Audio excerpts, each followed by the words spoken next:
Okay, welcome to my talk. My name is Maximilian. I'm working for Eclipse Source, and my topic today is developing business web applications with form-based UIs. So before I start with my topic, I'd like to know who of you, show of hands, knows EMF Forms? Okay, who has ever heard of something called JSON Forms? Okay, so pretty good, because it's a beginner talk, so I'm going to introduce those things. Awesome. So let me first give you a short introduction about what kind of applications I'm talking about.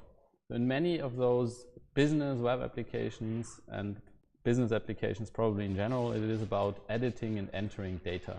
So many of them are quite data driven, and forms make up a big part of them. And the problem that you usually face there is you have some kind of data model, implicit or maybe even explicit. And in this example here, I have a class personal data with a couple of properties. And the interesting thing about the properties is that they have a type. And for example, first name is a string, title is an enumeration, date of birth is a date. And what you typically do in those web applications, you map those onto a form-based UI. Could be in a different order, could be in some kind of layout, but basically you map them onto some position on the form. And all of that can of course be done manually, and there is some framework support in some of the application frameworks such as Angular, but basically it's a quite tedious task to put them there.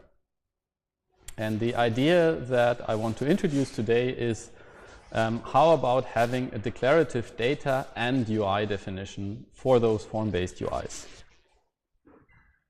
So a declarative data definition for a web application, there's already a web standard for that. It's called JSON Schema. We're going to look into the details of that in a big demo part of my presentation.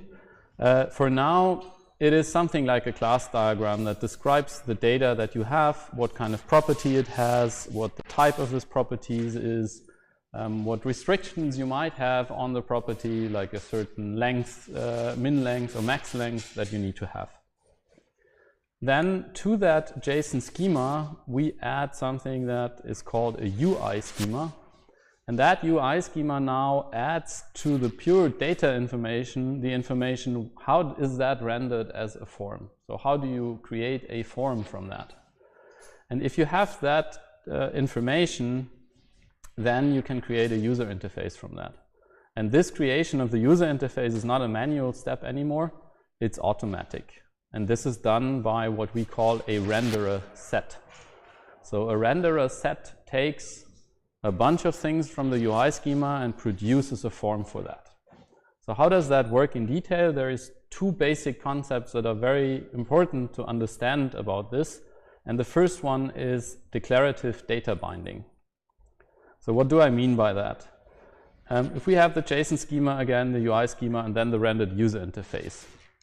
And we have in the UI schema one element, one UI schema element that is called a control.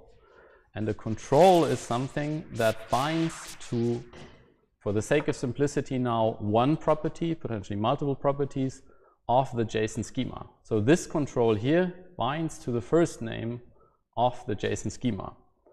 And by that information, the renderer can create something like that. In the red box, we have an input possibility that shows the current value of a first name, and where you can enter a first name, where you get the label, potentially a validation marker that tells you whether the first name that you just entered is well formed with regard to the JSON schema. Maybe it's too short or too long or has not the right format. But this is declarative data binding. So you define a control, you tell the control which of the properties from the JSON schema does it bind to, and then a renderer can create the UI for that. So first concept, declarative data binding. Second concept, declarative layouts, because it's of course boring to just put everything in one column layout. In a typical business application, you have more complex layouts. One example that I have here is I have a categorization UI schema element here. A categorization has as children categories And a categorization, it can be rendered as tabs. So in this case, it's rendered as tabs, and you select a category by selecting a tab. It is not a coincidence that it's called a categorization and not a tab, because those concepts are quite abstract. So for example, a categorization could also be rendered as a tree. So you have a tree master detail, you select a tree node, and then you tap into the categorization. If you think about it, if you have a categorization with a greater depth, then maybe a tree is a better mean to display that. If you have a categorization with a depth of 1, then maybe a tab is better. So for the categorization, it has 2 children in this UI schema model. Those are the categories. So they describe what you put in this tab folder, what you put on the different tabs. And then finally, you of course need to know what to put on the tab in particular. And this is again just children of the category, and that can be defined with controls. Or of course you can just put in again another layout. So there's other layout types like horizontal or vertical layouts where you can have multiple columns, for instance. So you can compose those declarative layouts. And with those 2 concepts, the controls with the declarative data binding and declarative layouts, you can build a form-based UI. So that's the theory. How does that look in practice?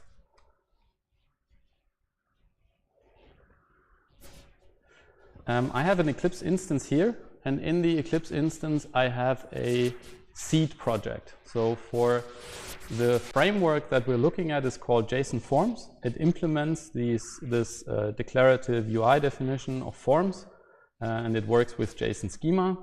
And for JSON Forms, there's a couple of seeds that are minimal example applications to show you how you can embed JSON Forms into a web application that you build with Angular or React, or in this case with Inferno.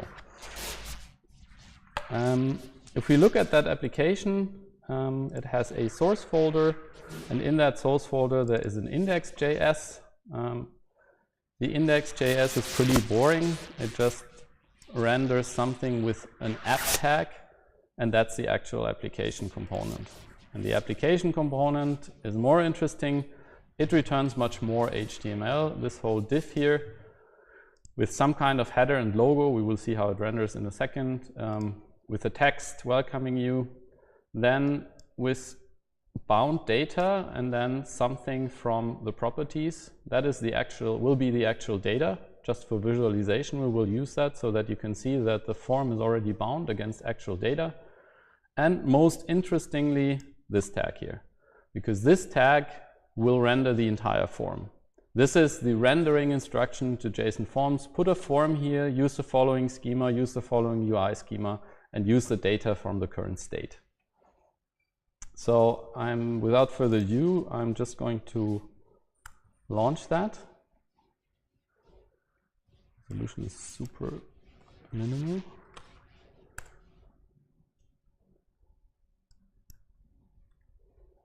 So this is the form. On this resolution, it takes almost a full screen with the title and the logo. Here you see the currently bound data. So I have passed in a data object where already the first name is set to max. And the form is now data bound against that. So when I start typing here, it just directly binds against the data that you passed in. So when you use that and you open a form on data, you just take the data after the editing operation in the form and, for example, submit it to the server or whatever you want to do with that.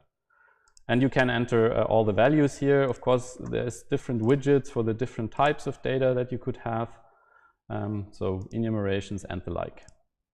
And whenever you select something, it will just put it in here into this data object. So that's the basic function of EMF Forms.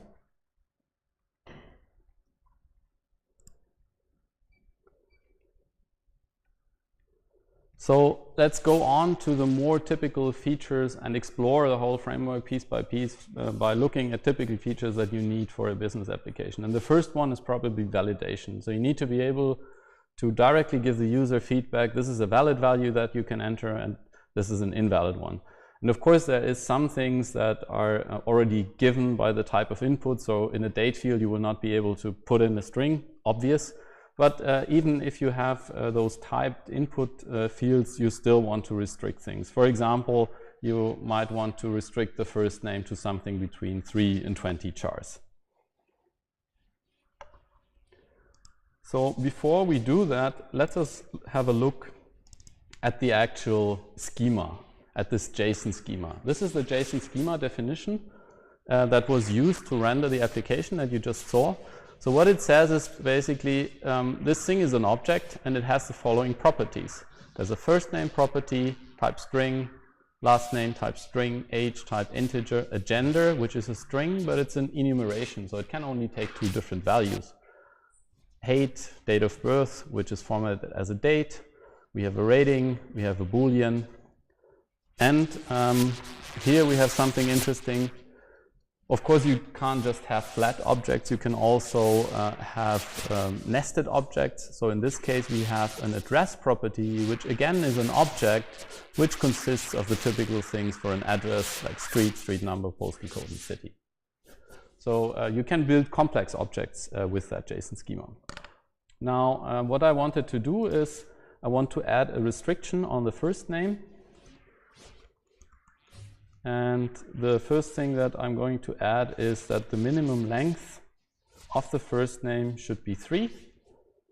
And while I'm at it, max length should be 20. Now when I go back to my web application, it will always pick up the most current schema that I have.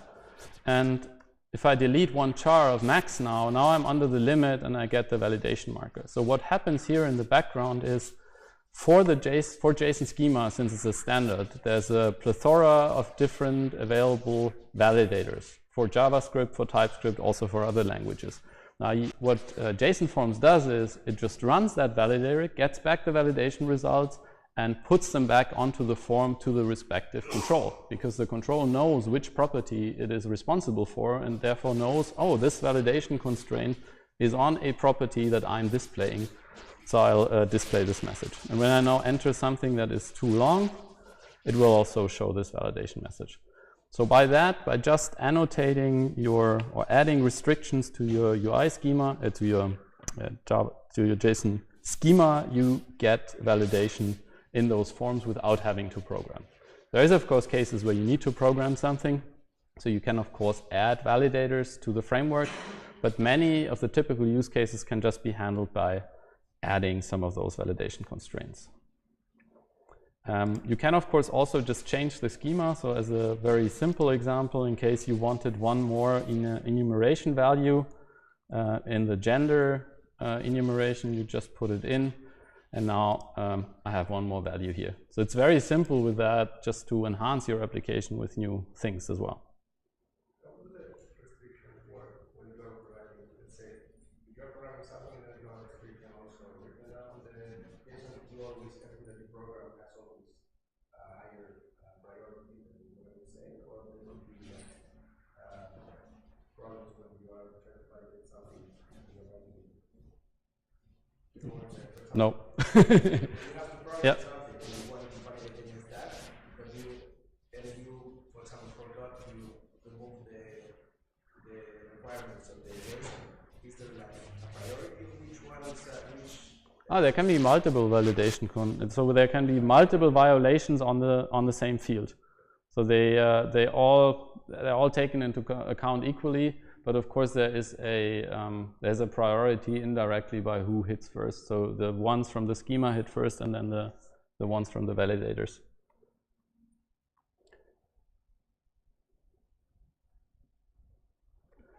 Okay, so that was validation. Another typical example in a business web application is that you have some parts of the form that you only show under certain conditions, or that is only enabled under certain conditions.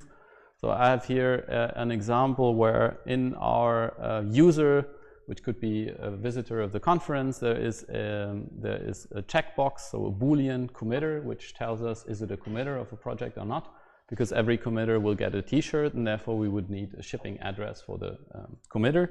And if someone is not a committer, I don't need that part of the form. So I can either let it disappear or I can just disable it. And for that part, let us look into the UI schema, which we haven't seen so far either. So this is how the UI schema looks like. It has also a hierarchical structure. The base element here is a vertical layout, so it's one big column. And then in this big column, there is a two-column layout for first name and last name, which corresponds to first name, last name here in the two columns. Then there's again a horizontal layout with again two properties, age and date of birth. And then there's a horizontal layout with four properties, the four that we can see here. And underneath there's a group for the shipping address. But wait, that group doesn't show here. So there's no group to be seen here. And the reason why no group is to be seen here is, if we look at the group, there is a rule attached to that group. So a rule is something where you can influence visibility of things on the form, and you can attach it to any UI schema element. So I could put a rule on the category that we have seen before. In this case, I put a rule on the entire group, and everything within the group, including the group, will vanish in this case. And what I said here is only show this when in this property, so this is a reference to the JSON schema, only when the committer property is set to true. So let's try that. If you set it to true, you get this additional part of your forms. So what you can do with that is you can have also composite conditions. So you can look at different data values that were entered in your form already and then filter down your form or show additional input fields that are required to complete this case. Then of course, so everything that we have seen so far are the default widgets that ship with JSON Forms. And in this case, they are styled with material design. Styling is a whole different issue. Just while we're at it, so JSON Forms allows you to style it in a very flexible way, because you can decide which CSS classes to put on which of the elements that are rendered by JSON Forms. So by that, it's adaptable to have a bootstrap styling or an Angular material styling like the one that I have here, without having to change all the renderers.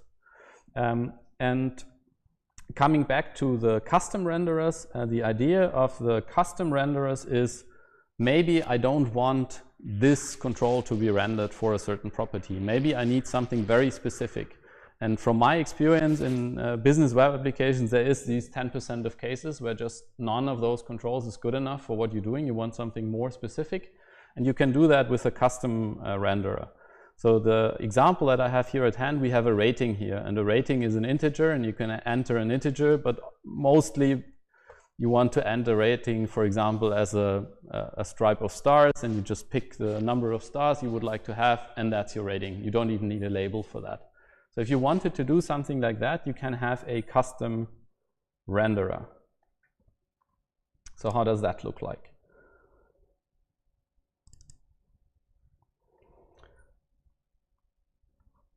So I have a custom renderer here, which I would like to show you. And no, that's not the custom renderer. It's this one. So I told you that there is a renderer set that produces this UI. And the reason is that for each UI schema element type that we have, for example, a control, there is one renderer that's responsible for rendering that. So a control is rendered by a control renderer, a horizontal layout by a horizontal layout renderer, vertical layout renderer, category renderer, category renderer. And by that, you have a very nice decomposition of this rendering code, because the horizontal renderer only cares about displaying some things in multiple columns, and what the exact content of the column is none of the business of the horizontal renderer. It doesn't care about that. Now, for controls, there's also renderers, and there's not only one renderer necessarily for one concept. There can be multiple renderers registered. So control is a good example for that, because for control, there's a bunch of renderers available. One renderer is about rendering a text control, another one about rendering a date control, enumeration control, which is a drop-down menu, and so on. And those renderers, they all have a tester. And that tester determines whether this renderer wants to render something from the UI schema. So the framework walks down this hierarchy of the components in the UI schema, hits a control, and then goes to the renderer registry, and it asks every renderer, do you want to render this control? And the control can then say, yes, I want to render that. And this is determined by the tester of the renderer. And I have a tester here, a very simple one. This tester is supposed to return true when I want a rating control to be rendered. And in my case, that's really simple because I don't want a rating control for every integer input. I only want a rating control if the reference to the JSON schema is rating, only if it goes to a rating property. And what I do then is I return 4. That's quite arbitrary. It just must be a number that's higher than any other existing renderer. In our case, there's only the renderers that are registered by the framework are available. They are all priority 1. So I just put in 4, and I'm pretty sure that I will take precedence. And then, of course, when you have determined when your control should kick in, you need to actually implement the render call and return a small piece or a big piece of HTML that goes in this place. And in this case, I just use an available rating component, where in this rating component you need to assign the current value. I can get that from the data, so that's the current value of the rating. And I can assign a handler whenever something is clicked on that control. And now what is left to be done is that I have to implement this onClick method handler, that I update my data with the current value from this control. So now I have this renderer, but currently it won't do anything because it's already in the code, but it didn't kick in, and that's because it's just not registered with the application. So in a central point, for example, in the index.js, you just register all the renderers. And what I do here is I register the rating control renderer with the rating control tester. And when I put that into the code, then instead of the rating control that was brought in by the framework, I get this control. And when I click, my handler kicks in and binds back the data and writes it back as an integer value.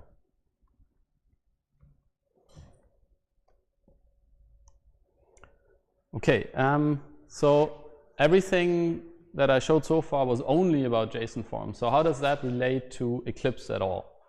There is a framework in Eclipse that's called EMF Forms, and it does exactly the same thing, but for EMF, eCore, and SWT. So it has a domain model, which is done in eCore, in EMF eCore. It has a view model, and EMF eCore is the equivalent to JSON schema in the web. And it has a view model, which is the equivalent to a UI schema in this case. And EMF Forms from that would render an SWT user interface, and there's some other additional renderers. And what we have added to the tooling of EMF Forms is an exporter that would just export an eCore, a view model, to a JSON schema and a UI schema so that you can just run your web application from that. And I want to quickly show you that as well. So I have a modeling edition of Oxygen here. Therefore, EMF Forms already ships with that. I can open an example of EMF Forms and just get a model into my workspace. It will be a simple eCore model. I can just quickly show you. So it's an eCore model about tasks with at least a class user with a bunch of different properties. And with the tooling of EMF Forms, you can create a view model for that with some nice tooling. So I create a view model project. I select which class to create this form for. I want the form for a user. And it opens up this tooling here. So I have already, I don't know if you saw it, I checked the checkbox, just fill in a default layout. So it has a default layout already. It even ships with a preview, so you can see how the form would look like in SWT. You can see that some forms are red because there's a validation constraint on those. And in the view model editor, you can also then just start manipulating that. So for example, you could add a group here, delete a bunch of controls, and move maybe a bunch of controls into the group. I can look at that again in my preview. So now I have a group around a bunch of things, and I removed one of the properties. And what you can do with that now is you can reuse that view model that you potentially have used for a desktop application in the web. And there's an exporter on the view model that can export it to JSON Forms. The first thing it exports is the eCore file. It exports that to a JSON schema. You can see a preview of the JSON schema it would create from that down here. And I have to browse the location. And I will just put it on the schema that we had defined previously, just throwing away what we had so far and replacing it with that new schema. And then in the second step, you export the view model to the UI schema. So I browse for our UI schema. And then I just override those existing files. And when I go back to my sample application, now it looks different. It uses the schema that was the schema and the UI schemata that were generated from this view model. And you can even see that the same constraint is kicking in here, where you have to enter a proper name.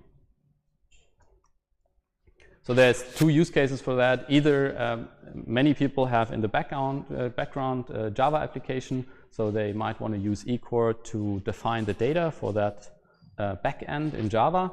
And then you can generate from that eCore your JSON schema so that the data definition of your front end that is done in JavaScript or TypeScript and in your back end that is done in Java are exactly in sync.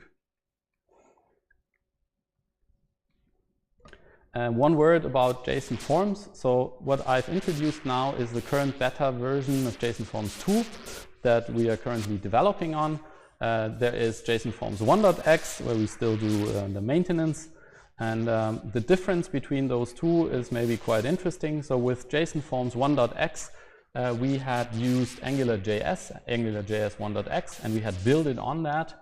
So it was compatible with AngularJS, but it was, of course, not compatible with other application frameworks, or at least it was difficult to fit it in there, like React.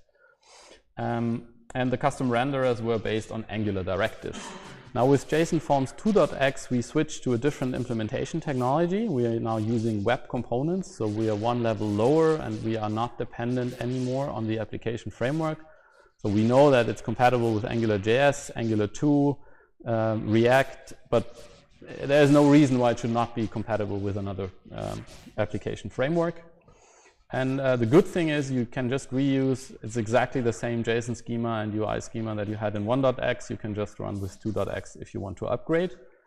With the small disadvantage, of course, the custom renderers require small changes to be ported because they're now based on JSX.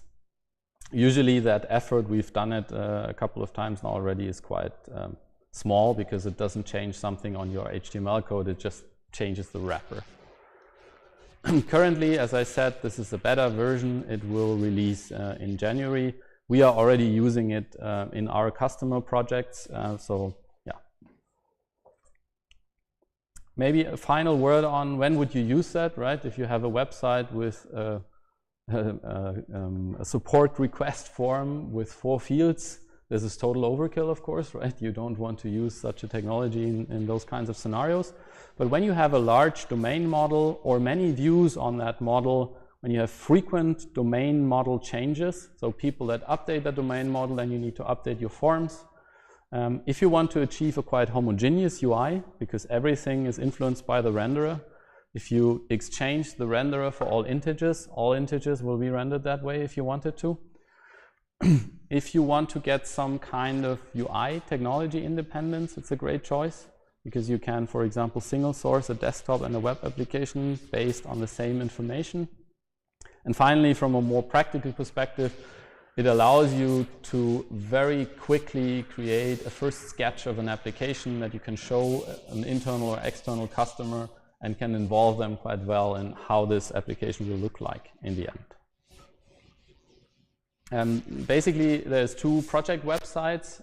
Since JSON Forms is a component on its own, there's JSON Forms IO with all the information on JSON Forms. Currently all on 1.x. We're working on the documentation for 2.x. And there is good examples there, how to get it up and running, and tutorials.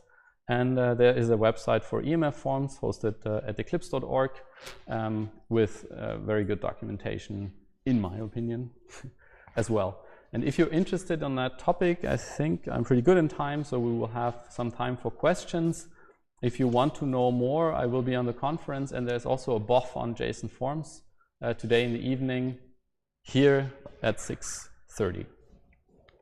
Okay, that concludes my talk. It would be great if you could vote for the session. Thank you very much.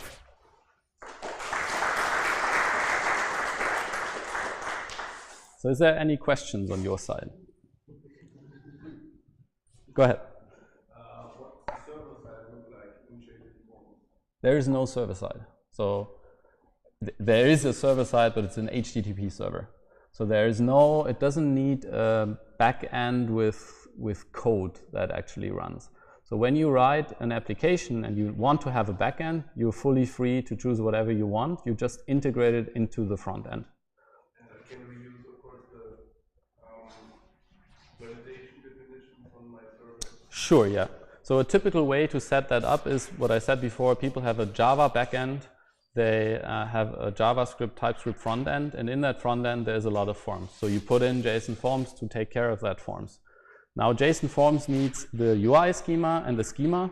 Those could, for example, be just transferred from the server so that they're always current or shipped with stuff from the server. And then what you typically program around those forms is a mechanism to get data from somewhere, let's say from a REST API that you have programmed in Java. You get the data, then you put it in JSON Forms. The data is data bound, it gets manipulated, and then later on maybe you have a submit button. When this hits, you send the form back to a REST API of your choice. All that getting data, sending the data back is outside of the framework. You can use whatever you want there. Only the actual input in the form and updating the form or the data, that's done in JSON Forms. And of course you can reuse, there's for example excellent validators for Java for a JSON schema. If you pick that as your primary data format, you can validate the data once it came in from a REST service call. You validate the data first and see is it valid with regard to my schema as well. And hopefully if you use such a technology, there's not really a way to come around sending valid data. Of course, you validate anyway.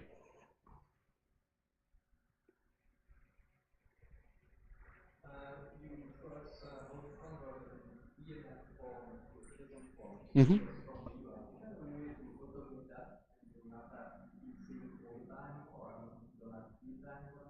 So we don't have open source tooling for that yet, but we are planning on having it. So first of all, we're planning on separating the schema export from the UI schema export. You saw that it's chained, but you can also now export JSON schema, an eCore in a single transaction to a JSON schema. And we want to have some build tooling. We're not sure about how to do it now. We have a prototype with a quite simple tooling that just creates an ARM task.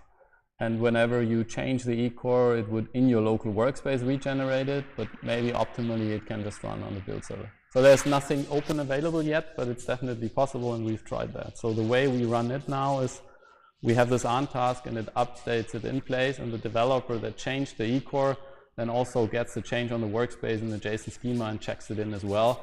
So it stays in sync unless someone does something like not committing the JSON schema in the same commit. Any more questions? Okay, thank you very much.